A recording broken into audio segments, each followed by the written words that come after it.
இது குறித்த மேலும் கூடுதல் விவரங்களை எமது செய்தியாளர் நிரஞ்சன் வழங்க கேட்கலாம். வணக்கம் நிரஞ்சன், விவரங்கள் என்ன? தற்பொழுது நாடாளுமன்றத்தின் மக்களவையிலிருந்து 6 எம்பிக்கள் சஸ்பெண்ட் செய்யப்பட்டிருக்கிறார்கள். காங்கிரஸ் கட்சியின் எம்பி மாணிக்கம் தாக்கூர், அதே போல கம்யூனிஸ்ட் கட்சியின் மதுரை நாடாளுமன்ற உறுப்பினர் சு வெங்கடேசன் உள்ளிட்ட 6 பேர் தற்பொழுது சஸ்பெண்ட் செய்யப்பட்டிருக்கிறார்கள். நாடாளுமன்றத்தில் அத்துமீறி நடந்து கொண்டதனை அடுத்து அவர்கள் சஸ்பெண்ட் செய்யப்படுவதாக அறிவிக்கப்பட்டிருக்கின்றது. 6 பேர் யார் யார் என்ற விவரங்களும் ஓரளவுக்கு வெளியாகி இருக்கிறது.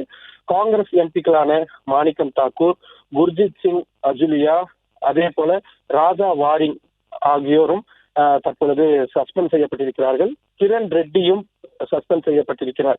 அதே போல ஹிபி ஈடன், பிரசாந்த் புரோஹித், வெங்கட்ராமன் ஆகியோரும் அவையிலிருந்து சஸ்பெண்ட் செய்யப்பட்டிருப்பதாக சொல்லப்பட்டிருக்கிறது.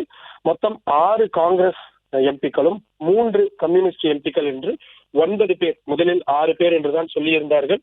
தற்பொழுது அந்த எண்ணிக்கை அதிகரித்து வருவதை பார்க்க முடிகின்றது. மொத்தமாக இதுவரை 9 எம்பிக்கள் சஸ்பெண்ட் செய்யப்பட்டிருக்கிறார்கள். அது மட்டும் இல்லாமல் விதிமுறையின் கீழ் தான் இந்த சஸ்பெண்ட் என்பது செய்யப்பட்டிருப்பதாகவும் சொல்லப்பட்டிருக்கிறது. பிரிவு 374 கீழ் நாடாளுமன்றத்திற்குள் ஏதேனும் சட்ட சிக்கல்களை ஏற்படுத்துகிறார்கள், அவையின் நடவடிக்கைகளுக்கு குந்தகம் விளைவிக்கும் வகையில் செயல்படுகிறார்கள் என்றால் அந்த சம்பந்தப்பட்ட எம்பிக்களை சஸ்பெண்ட் செய்யப்படுவதற்கான விதிமுறை என்பது பிரிவு 374 சொல்லப்பட்டிருக்கிறது.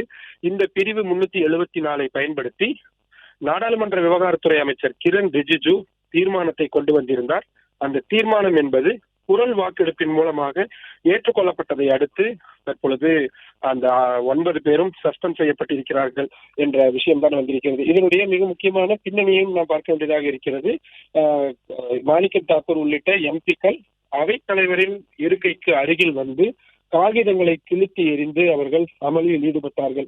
நாடாளுமன்றத்தின் விதிமுறைகளின்படி இவ்வாறு செய்வது கடுமையான குற்றத்திற்கு சமமாக பார்க்கப்படும். அவர்கள் சஸ்பெண்ட் செய்யப்படுவதற்கான வாய்ப்புகள் இருக்கிறது. அந்த அடிப்படையில் தான் அவர்கள் சஸ்பெண்ட் செய்யப்பட்டிருக்கிறார்கள். ஒருவேளை மேலும் இந்த எண்ணிக்கையும் அதிகரிக்கலாம். உடனடியாக எம்பிக்கள் சபாநாயகரை சந்தித்து இதனை திரும்ப பெறுவதற்கான கோரிக்கையை அவர்கள் கேட்கலாம். கோரிக்கை ஏற்றுக்கொள்ளப்படும் பட்சத்தில் அந்த சஸ்பெண்ட் என்பது நீக்கப்படும்.